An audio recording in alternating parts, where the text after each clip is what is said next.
Hello ladies and gentlemen, and welcome back to Spellweaver. My name is Boltor, and today we have ourselves the final secret card preview. It's the final preview. Do. Yeah. Okay, that was horrible. Let's not do that ever again. So, there are two things I know about this last reveal.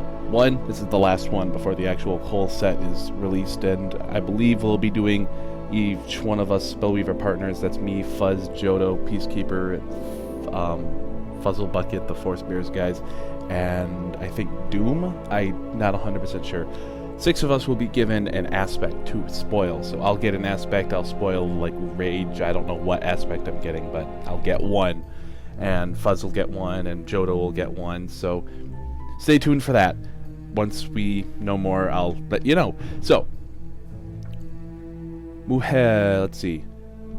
The other thing I know about this one is that Bezarok, the Demon Lord, the Abyssal Gatekeeper, has returned. I told you he would. I told you he was biding his time. I told you he was just waiting for the moment to make his triumphant return to Spellweaver. So, just want everyone to know, I called it. When he was replaced by Zara, I said he'd be back. So, let's dive right on in and see what we get. Boom. There he is. Bezarok, Abyssal Gatekeeper. 5 mana, 4 levels, 4/3.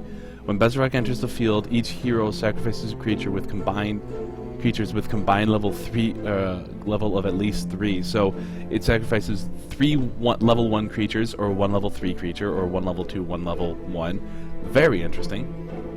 Excuse me.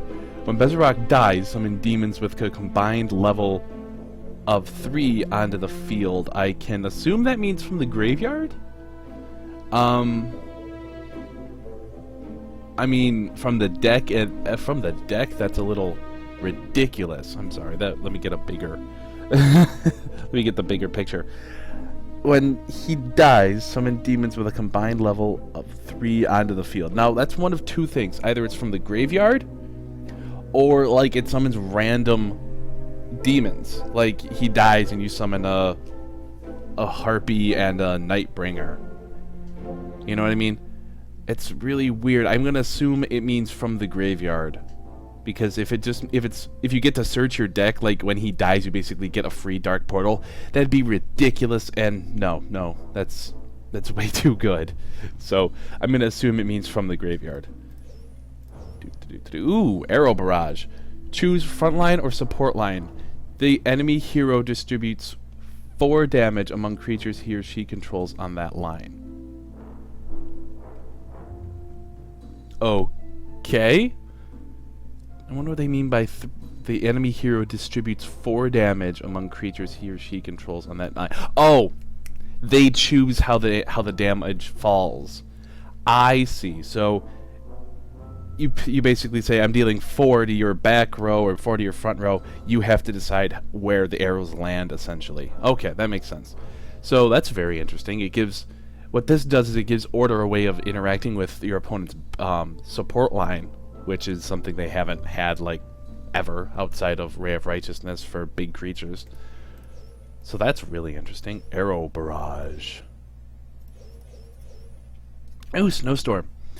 The enemy hero distributes X damage among creatures he or she controls, where X is the number of those creatures. Freeze all creatures dealt damage this way. Okay, so back in one of my Spellweaver speculation videos, I called for some form of excuse me, I'm dealing with a bit of allergies. I mentioned something that I would like to see, like a board-wide freeze.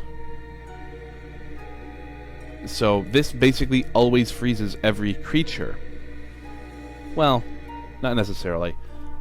The enemy hero distributes X damage, so basically if they have 5 creatures, it deals 5 damage that they decide where it goes. And the damage is dealt before the freeze, so it won't freeze and then deal damage and kill the creature. No, it'll deal the damage and then freeze them. But they basically have to choose between all the damage going to one creature and it being frozen, or every creature being frozen. Now, the one thing I want to know, and I'm going to assume it doesn't work this way because otherwise this whole distribute mechanic is terrible, you can only distribute damage up to, like, if you've got a goblin warrior, you can only distribute 1 damage to it, because if not, then basically when you give your opponent the ability, you're saying, oh, distribute 4 damage, like with arrow barrage, distribute 4 damage to your 4, say you've got 4 goblins in play, right? Distribute 4 damage to them. Okay, 4 damage to 1 goblin. You killed a goblin. Congratulations. I'm gonna assume it doesn't work that way. Otherwise, like I said, this whole distribute mechanic is kind of bad, because otherwise your opponent just basically sacrifices 1 creature for 3 mana for either of these guys. So this one is different. It's a sacrifice, which we know how that works, but this whole distribute mechanic, I'm going to assume you can't distribute more damage to a creature than it has hit points, if that makes sense. It makes sense to me.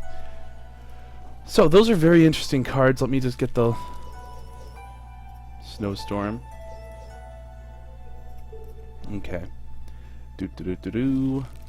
So Snowstorm has the potential. Hey, look, another emissary.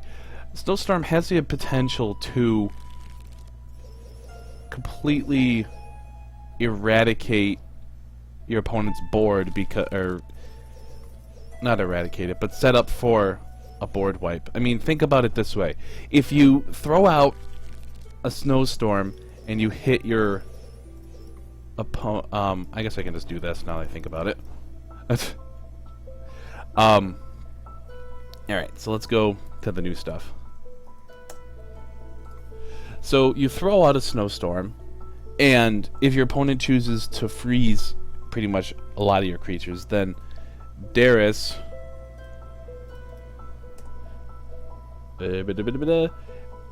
Stormbringer becomes a board wipe. You know what I mean? So this in combination with Snowstorm is really solid. I personally think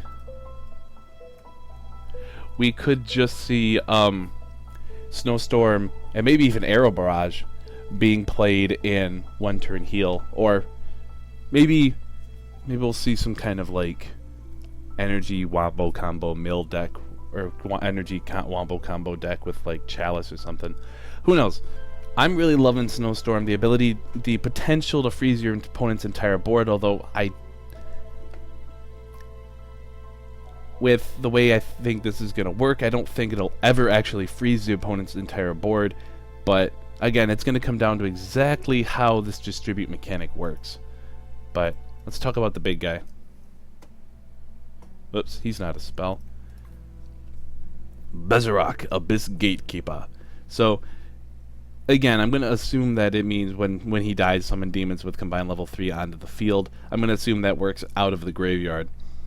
When Bezarok enters the field, enemy hero sacrifices creatures with a combined level of at least 3. So at least 3, that's actually kind of important, because if I've got 2 level 2 creatures on the board, say I've got 2 library guards, I have to sacrifice at least 3 levels among creatures I control, so I have to sacrifice both of them. You know what I mean? I have to sacrifice creatures until I hit the 3 threshold. 3 isn't a cap, it's a threshold. So this is actually going to be kind of a big deal, because he hits pretty big creatures. If you want to sacrifice a level 3 creature, then it's probably a big deal, because that's Succubus, that's Gin of Wishes, that's... Oh, let's see what creatures we've got at level 3. That's Guardian of the Faithful. That's, like I said, Gin of Wishes, Dust Titan. I mean, this guy's going to be a powerhouse. That's Sun Chaser. That's Phoenix. So he eats a Phoenix form already. I mean, it hits Drayla, it hits Bloodwell Matriarch. I mean, we're just looking at level 3 creatures that could get sacrificed. I mean, there's not really a whole lot of level 3 in. And it hits a Necromantic Cult. I mean, that's kind of the choice between sacrificing a Necromantic Cult and some other smaller creatures, which, now that I think about it, not that big a deal for Necromantic Cult, because your opponent probably wants creatures to die around Necromantic Cult, but... Bezarok is definitely better. In his old form, he was, I believe, 5 levels, or 5 mana, 3 levels. 5/3 with Unstoppable. When he played him, you took the top 4 or 5 cards and put them under Bezarok, right? And then when Bezarok died, any demons among those 5 cards that you put under Bezarok got summoned onto the field. So he's a bit more of a kind of like a general card, because he's going to impact the board, but not really. He's not really a huge beat stick, you know what I mean? And general as in leader of troops, not generic. So yeah, very interesting cards. A couple questions that need to be answered about these cards before I can really tell how good they are. Again, I'm making assumptions here. Bezarok dies, summon demons with a combined level of 3 onto the field. Now that's of combined level of 3, so it's not, it's not at least 3.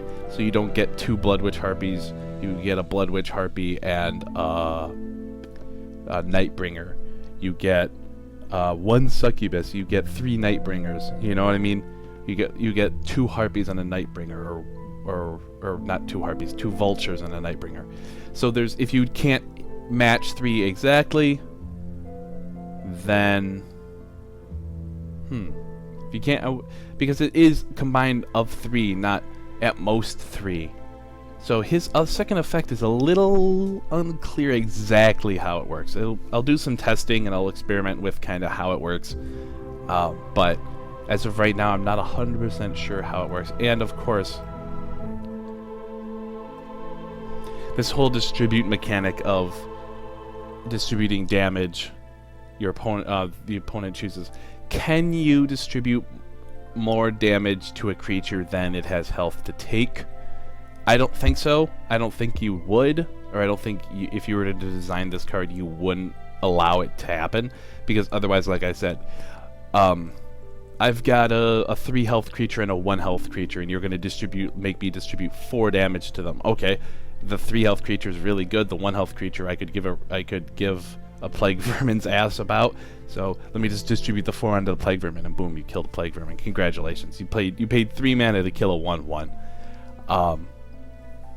So I'm pretty sure you'd have to distribute 1 to the 1 health creature and 3 to the 3 health creature and kill both of them for 3 mana, which is really good.